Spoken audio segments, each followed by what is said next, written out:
मुंह लेकर रह गई।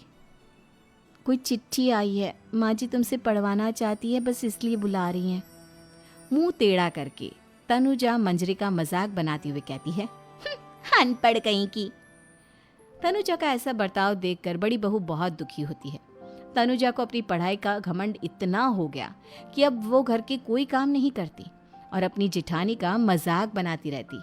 तनुजा का ये बर्ताव अब उसकी सास को भी नजर आने लगा था। एक दिन शांति ने अपनी बड़ी बहू से कहा, मंजरी, तनुजा हर समय तुम्हारा मजाक उड़ाती है, तुम्हें गुस्सा नहीं आता क्या? आता तो है माँ जी, लेकिन मैं क्या करूं? जब भी उसे कुछ बोलती हूँ वो और भी जली कटी बातें मुझे सुनाकर चली जाती है।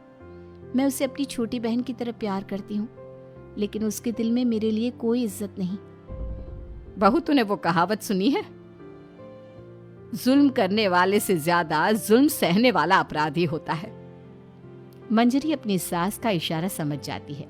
वो अपनी देवरानी को सबक सिखाने की ठान लेती है और एक दिन शांति अपनी दोनों बहुओं के साथ बैठी थी तो शांति अपनी बड़ी बहू से पूछती है, अरे बहू, शाम होने को है, कुछ सोचा है क्या बनेगा खाने में? माँ जी, मेरे तो सर में बहुत दर्द है आज। मेरी प्यारी देवरानी ही कुछ अंग्रेजी खाना बनाकर खिलाएगी। सुना है पढ़े लिखे लोग अंग्रेजी खाना बहुत अच्छा बनाते हैं, क्यों तनुजा? इतना कहकर मंजरी अपनी सास की ओर देखकर मुस्कुरा दी। तनुजा अपनी तारीफ सुनकर बहुत खुश हो गई। इतने में शांति कहती है, यह तो सच बात है छोटी बहू, ये तो मैंने भी सुना है। हम भी पक गए हैं बड़ी बहू के हाथ का खाना खा खा कर।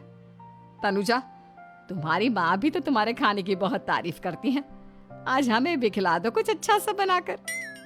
शांति की बात सुनकर छोटी बहू और आसमान पर चढ़ गई, पर उसे ये कहाँ पता था कि उसकी सास और जेठानी उसे सबक सिखाना चाहती हैं। तनुजा अपनी तारीफ सुनकर खुश तो बहुत होती है, पर सोचने लगती है, मुझे तो कैसा भी खाना बनाना नहीं आता, अब मैं क्या करूंगी? अगर मैंने इनको सच बता दिया तो मेरी सारी इज्जत मिट्टी में मिल जाएगी। अरे छोटी बहू, क्या सोच रही हो? खिलाओगी ना अपने हाथ का अंग्रेजी खाना? छोटी बहू हाँ में सर हिला देती है। अचानक से उसके दिमाग में एक आइडिया आता है, मैं इंटरनेट से देखकर कुछ बना लेती हूँ, मेरी वाहवाही पूरे घर में हो जाएगी। मुझे कौन सा रोज रोज बनाना है। माँ जी, आज आप सबको ऐसा खाना खिलाऊंगी, ऐसा खाना खिलाऊंगी कि... इतने में शांति छोटी बहू की टांग खींचते हुए कहती है कि पता नहीं कैसा खाना खिलाओगी, ए ऊपर वाले हमारी रक्षा करना। इतना बोलकर शांति और मंजरी दोनों जोर जोर से हंसने लगते हैं। अब तनुजा रसोई घर में चली जाती है और खाने की तैयारी करने लगती है, पर उसे रसोई घर की चीज़ों के बारे में तो कुछ नहीं पता। जैसे तैसे सारी चीज़ें निकालती है और इंटरनेट पर देखकर खाना बनाती है। कुछ ही देर में सब लोग घर आ जाते हैं। अरे सुनते हो, आज का खाना हमारी छोटी बहू बना रही है। अरे वाह, आज तो फिर कुछ अंग्रेजी खाना खाने को मिलेगा। कुछ ही देर में खाना बन जाता है तो छोटी बहू सबका खाना लगा देती है।